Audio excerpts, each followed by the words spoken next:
Notre forme, un sous-type d'immigration, principalement en Allemagne, plus ou moins simultanée, parallèle. Cela, c'est principalement des étudiants. Lorsqu'on va en Allemagne, j'ai collaboré avec des universités allemandes à ce sujet, et on a la première diaspora de Marocains, venue aussi dans les années 60, principalement du Rif, à Francfort et dans la région de la Ruhr, donc de Süddorf, toute cette région. Et seulement dans les années 90 viennent des étudiants. Alors là, c'est les étudiants qui vont venir, donc en nombre, hein, quand même, beaucoup de Marocains étudiants, et qui vont s'installer et parfois faire souche. Leur parcours est différent, très différent. C'est un milieu très homogène et qui présente des traits tout à fait particuliers que je laisse aux sociologues, n'est-ce pas, d'étudier. Donc, mais vraiment très particulier. Alors, la mémoire de Maurras, pour revenir à la région, la mémoire du souvenir de Maurras s'est estompée. Et à mon grand étonnement, je discutais avec ma sœur l'autre jour, je lui parlais et elle me dit, oh, toi tu as gardé le souvenir? Non, je n'ai pas gardé le souvenir, j'ai gardé les écrits, parce que j'ai écrit. Elle dit, ouais, moi j'ai complètement oublié. Et c'est vrai que, voilà, c'est à 74, la transmission ne se fait pas. Et il y a des études, Le Monde diplomatique, si je m'amuse, en 2011, il y a un article qui était sorti, je pense, en 2011,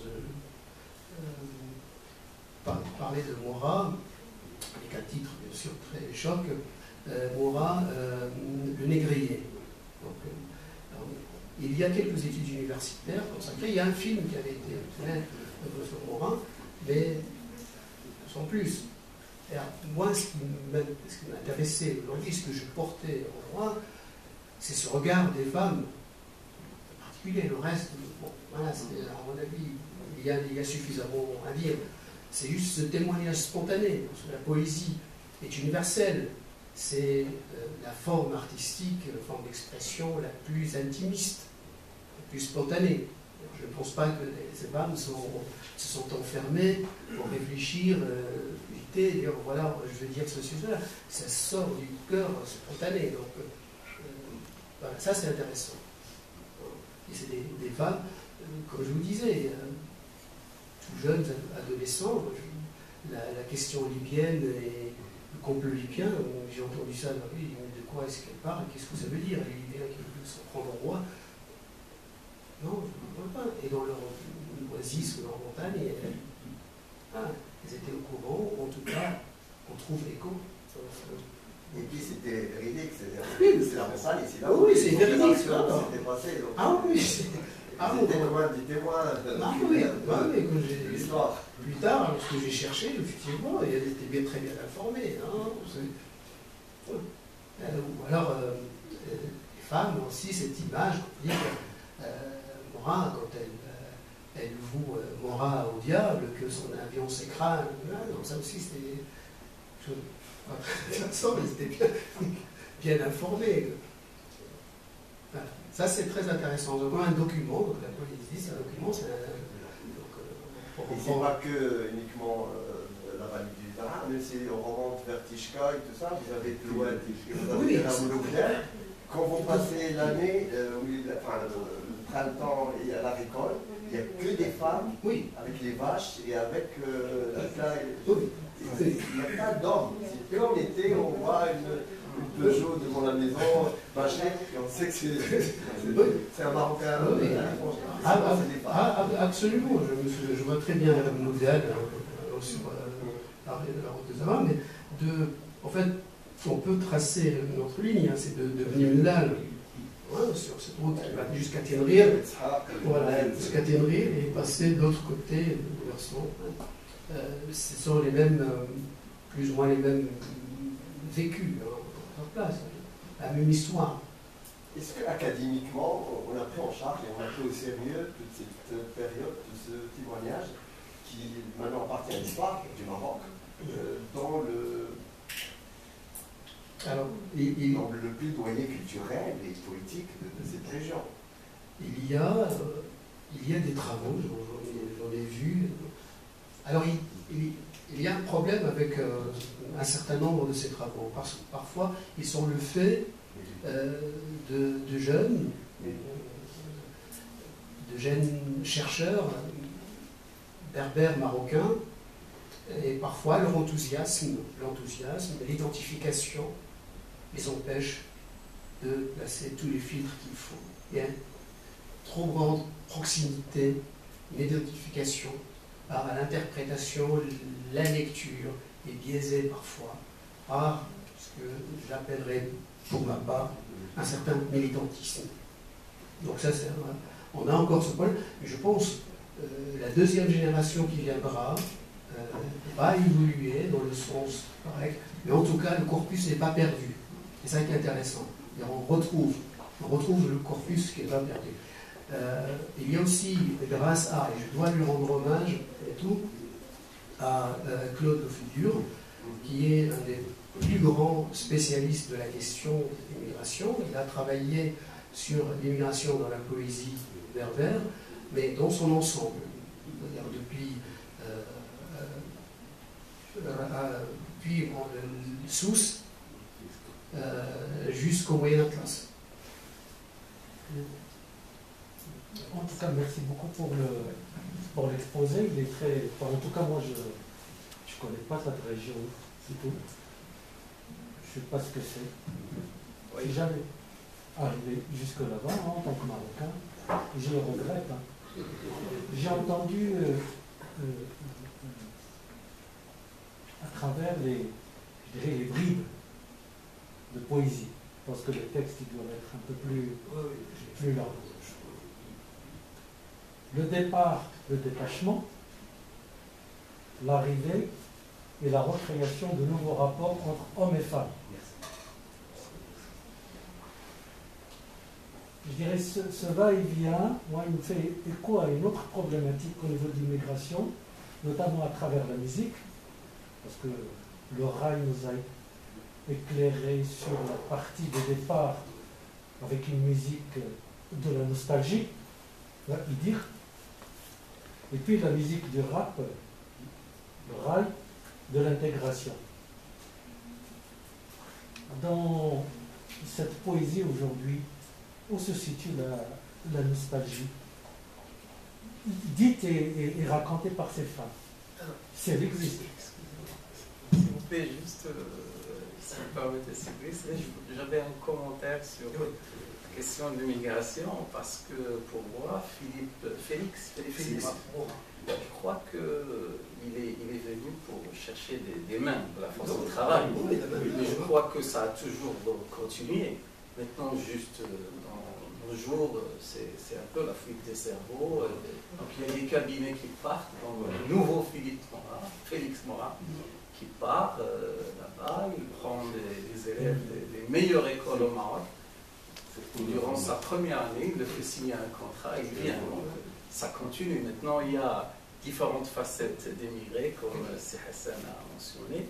Il y a aussi donc les précurseurs.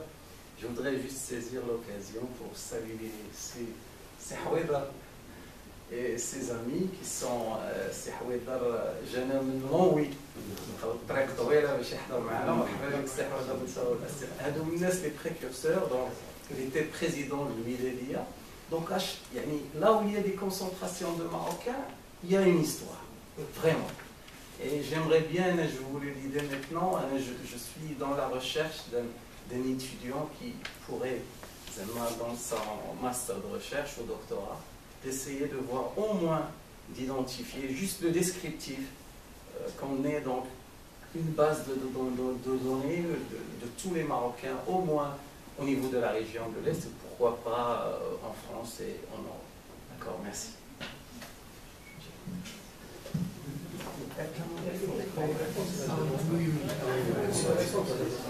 Alors, bien sûr, dans mon corpus, s'arrête au milieu des années 70.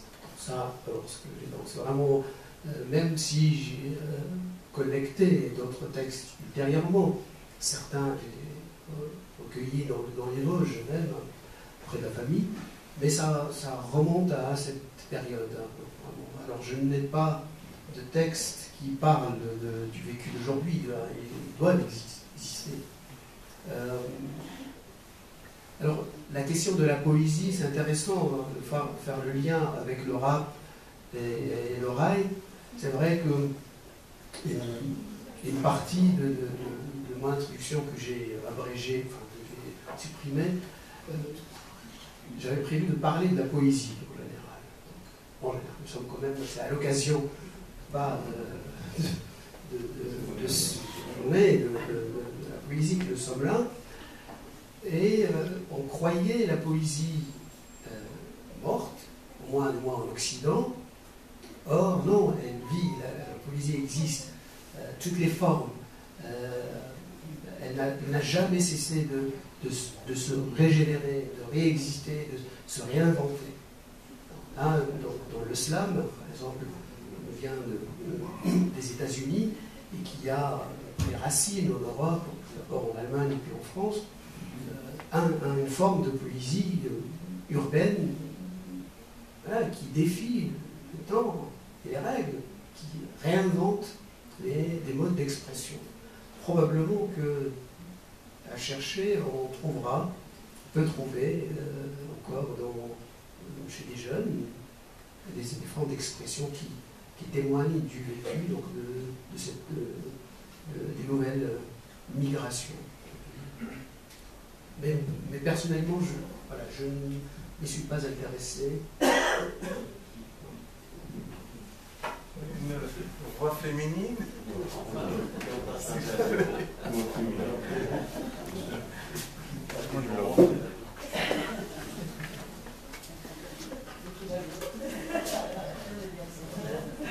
Bonsoir à tous, bonsoir Emma.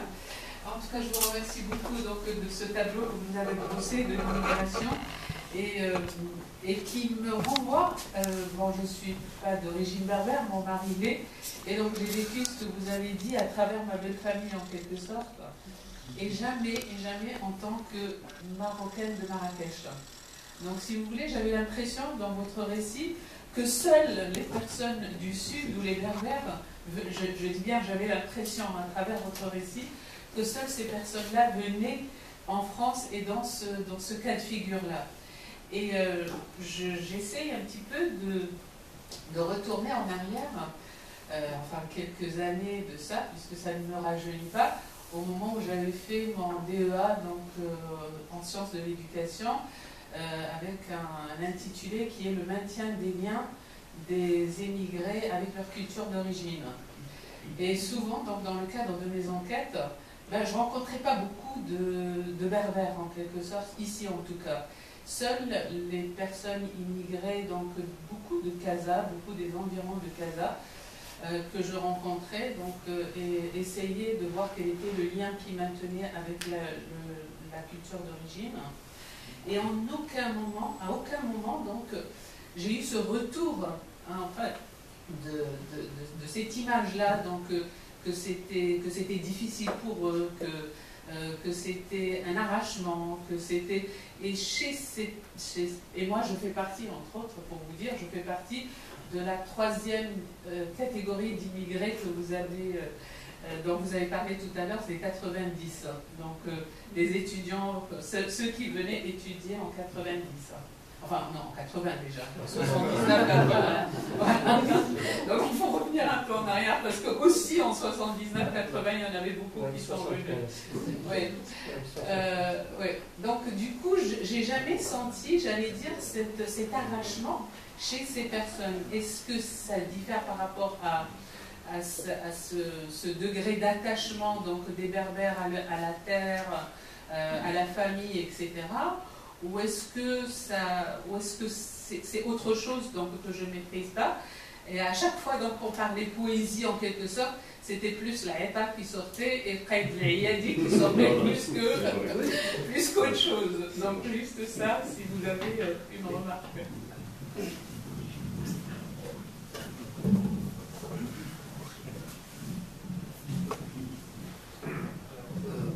c'est vrai que j'ai pu peut-être, sans le vouloir, donner l'impression que c'est quelque chose de spécifiquement berbère. Là, il n'était pas en intention. C'est juste que c'est le corpus que j'ai, dont je dispose, voilà, qui se limite à cette région, à cette partie. Bien sûr, lorsqu'on parle de l'expérience de l'immigration, il faut toujours lire entre les lignes. Il y a un déni parfois.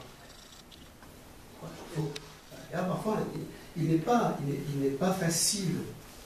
Il n'est pas facile de raconter ce que l'émigration veut dire. Et il y a des textes aussi qui le disent ici, parfois dit par les jeunes, ceux qui n'ont pas pu venir, et qui disent, qui traitent les autres d'être devenus des larbins européens. Voilà, donc c'est un peu de ça, c'est ce que voulait dire l'autre, dit donc il y a absolument cela. Alors, par contre, moi je sais que des arabophones aussi racontaient parfois le même vécu, avec cet arrachement, cette perte, parfois la honte aussi. Certains, j'ai entendu dire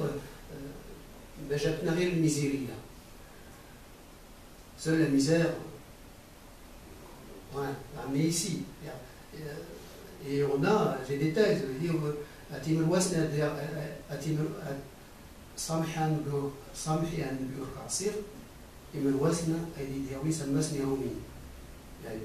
poétesse. Elle demande pardon, le prophète, je te demande pardon, ce sont les dettes qui nous ont amenés ici. Mais est-ce qu'on ne peut pas dire que c'est plutôt la facilité que les Berbères ont à mettre des poèmes sur beaucoup de choses, plus qu'autre chose, qui fait que vous avez autant de récits justement sur l'immigration? Parce que si, je revois encore ma belle-mère faire des poèmes sur la naissance de tel ou tel petit-fils. Rien qu'en s'asseyant, elle va sortir des récits en chantant, juste parce qu'ils ont cette facilité-là. Quand ils sont dans des mariages, ils vont sortir des poèmes à l'occasion de ce mariage-là. Est-ce que c'est pas parce qu'il y a cette facilité-là de la facilité de sortir des poèmes, je ne sais pas comment l'exprimer, qui fait qu'on a autant de récits sur, entre autres, l'immigration?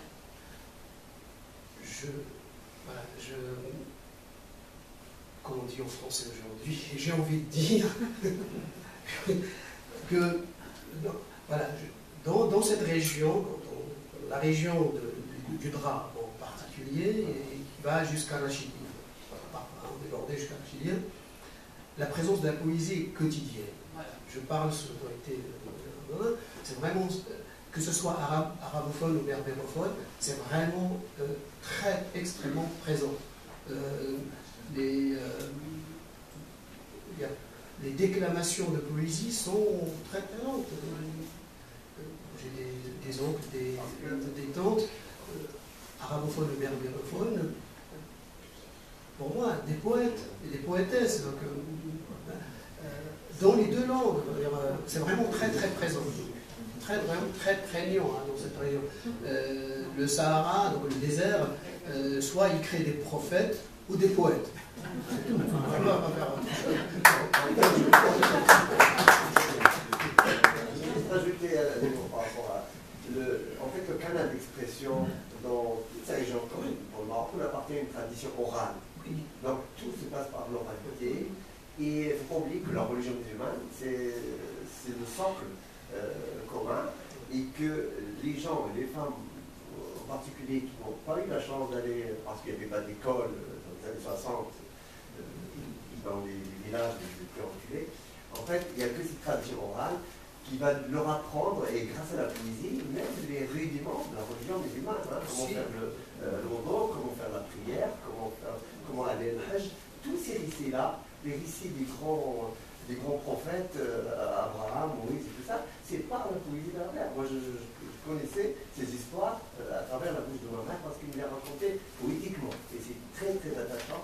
Et c'est ce qui, peut-être pour rejoindre, pas pour défendre ma femme exclusivement, mais pour dire que, effectivement, l'oralité, la facilité de la poésie, c'est quelque chose qui appartient à cette tradition. Et il y a aussi